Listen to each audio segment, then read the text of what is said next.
What's going on, guys? If you're watching this video, you probably have one of these lawnmowers. This is my Craftsman zero turn 8400 Pro Series. This comes with the 54-inch deck. Comes in real handy for my 2-acre property here. When I first got this lawnmower, I couldn't find a lot of information on these lawnmowers as far as maintenance and whatnot, so I figured I would show you guys how I change the oil on my mower. If I do any other maintenance stuff to it, I'll go ahead and try to record that as well. We're going to go ahead and change the oil and filter. The spark plug I changed last season, so I'm still good on spark plugs. So this mower comes equipped with a Kohler 7000 series motor. This is the 25 horsepower, 725 cc, and so on. This is the KT740, just to be exact. This is everything that we will be needing. Also, we will need a rag and an oil pan. I already have the oil out, so there's my oil pan right there. For the oil extraction, you're going to need yourself a 12 and a 19 mil wrench, or you can just get yourself 2 adjustable crescent wrenches. That'll work too. For the oil filter, I've got this handy dandy oil filter removal tool. It's kind of in a weird angle, and I'll show you guys here in a bit, but to get to the oil filter with your bare hand, you don't really have a lot of leverage. This comes in handy. I'll go ahead and insert links in the description down below to everything that I'm using today. I didn't go with the standard Kohler brand that I usually go with, just because I found a good deal on these oil filters. It was a 2-pack for like under $20, and I'll go ahead and show you guys the part number in the description down below, but just to show you guys what's there. These had a good review, so I figured I'd try it out, and it was a 2-pack. As far as oil goes, it was recommended that we use 10W30 or SAE30, I believe is what it's called. I think so. You will need 2 quarts of this. So let's go over to the lawnmower. Alright, so the first thing I'm going to do is go ahead and get the oil out. To get the oil out, we're going to go ahead and leave a oil pan right there. Let's pretend that the oil pan's right here on the ground. And then if you look underneath, you'll notice something hanging below. I guess we can see it from this angle, or from there, right there. That right there leads to the bottom of your oil pan and the motor, I guess. And you gotta remove this plug. To remove that plug, grab your 19 mil.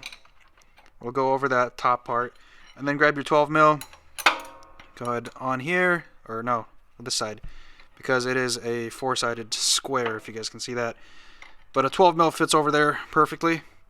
And if you don't have enough leverage, grab yourself, I don't know, an extension, or you could probably use an adjustable crescent wrench if you have a bigger one. Then just go ahead, righty-tighty, lefty-loosey. So in this case, lefty-loosey. Get the oil plug off, let the oil drain. So while the oil is draining, we'll go ahead and work on the oil filter. So for the oil filter, we're going to go ahead and take our handy-dandy oil filter, I don't know, removal tool. We'll come over here, and on this side of the motor, if you look down, I don't know if you guys can see it, there's an oil filter right there.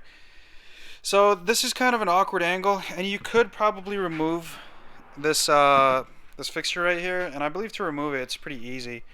I think you just got to remove a couple of these bolts. However, I don't think I'll need to remove it. You can get to it just fine from up here, especially with this tool. It comes in real handy. So what we're going to do is I'm going to pop this fuel line out of the way, just kind of push it out of the way, right? And this might be a two-handed process, but with one hand you'll hold this to the side, and then with the other hand you'll come in here with your little vise thing, grab onto the oil filter, lefty-loosey. And once you break that loose, you can go ahead and come down from here and take your hand, and I've got a pretty decent sized hand, so if I can get my hand in there, I'm pretty sure, you know, most people can. So you go in there, and then, I don't know if the camera can't catch this, but let's see. But you'll go ahead and just spin it loose, and this might get messy. It's okay if a little bit of oil spills out. One thing that comes in to note is that keep emptying out your oil as you're emptying this out, just because whatever dirty oil is left in that filter as you're shaking it up, you know, spinning it, it'll basically go down towards the icky oil. So we'll go ahead and spin that free, and then some oil will spill, but that's okay. Alright.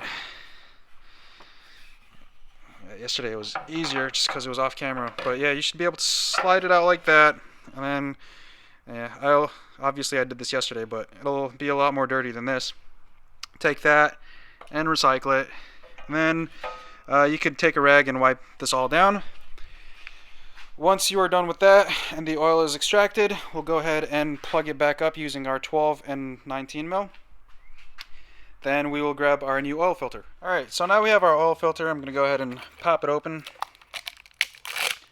Alright, so from reading online and doing some research, it looks like they recommend that you fill it up with oil. However, because this is going in horizontally, I don't know how I'm going to do that without making a mess. So what I'll do is I'll go ahead and fill it up just a little bit, not all the way. So I'll grab some of my 10W30.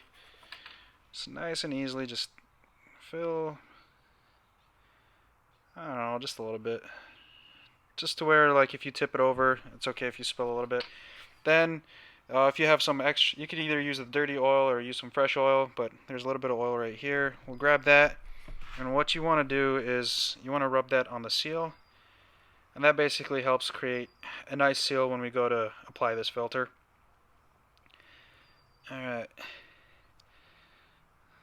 So once that's done, we're going to go ahead and get this threaded onto the side of the motor.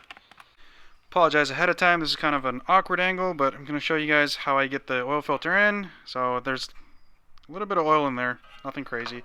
I'm going to go ahead and slide it in. Alright. There we go. And then you can kind of get a feel for the threads where it's at. I don't know if we can see the threads here or not. Kind of, I think from right there. Whatever. So we'll go ahead and just thread the oil filter on. So what I'll do is I like to spin it all the way until the rubber gasket basically touches the metal surface. And then once you do that, we're going to go ahead and do like a full turn after it's touched. Or basically hand tighten it as best as you can.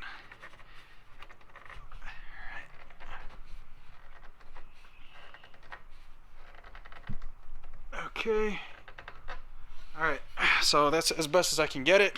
You don't want to use this tool to put the filter on just because it'll crush the filter. And just clean up whatever oil I might have spilled on the bottom here. So I guess I did forget to mention that we would probably need a funnel. So now that our filter is on, our oil plug is on, we're going to go ahead and fill up the oil. To fill up the oil, if you look over here, this is your dipstick. Pull that out. Obviously there's no oil in there. Put our dipstick right here, or our funnel, I mean, right there. And then we'll go ahead and start filling it up. We'll do 2 quarts.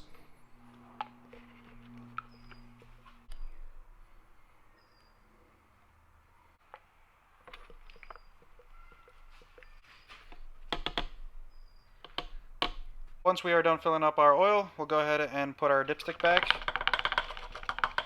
Get this funnel out of the way. Alright, let that sit for a second. Pull it back out and look at the oil level. And I don't know if the camera's catching that, but we're good to go. It's at the full level. And that's pretty much how you guys change the oil on this. So next thing we'll do is go ahead, run it and double check underneath to make sure nothing's leaking, and we should be good to go. I usually like to change my oil every, either every season or every 2 seasons at most.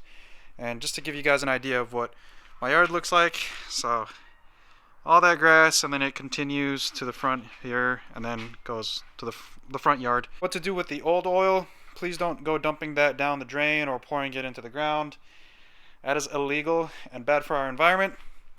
What you do with the old oil is you can take it to your local automotive store. You can recycle this oil just, along with your regular car oil. Any automotive store, or most automotive stores, should recycle it. Sign this little thing saying that there's no coolant or anything in it, or anything weird. As long as it's regular oil, trans oil, they'll take it. What I do, however, is I pour all my oil into this 55 gallon or 50 gallon drum, and I take it over to a buddy of mine who has an oil heater in his pole barn. And what the oil heater does is it basically burns the oil into a clean like into a clean smoke or something. That's not bad for our environment. It's a win-win for me and him. So I'll take this to him once it's full. He'll give me an empty one and just recycle from there. So that pretty much wraps up this video. Like I said, I'll go ahead and insert links in the description down below to everything that I used today. This is pretty generic for a lot of Kohler series motors. So I'd imagine that this should be similar in like Husqvarna's, MTDs. I believe they use Kohlers, but yeah, anything with a Kohler should be kind of similar. Now the oil extraction point might be in a different spot, but for the most part, I think this is similar. If this video helped you out, go ahead, give me a thumbs up and possibly subscribe to the channel. Appreciate you guys for watching this. If you have any questions, go ahead and comment down below. I'll do my best to answer. I plan on doing more videos on the lawnmower just because I haven't seen a lot of content on these. Thank you guys for watching, and we'll see you in the next video.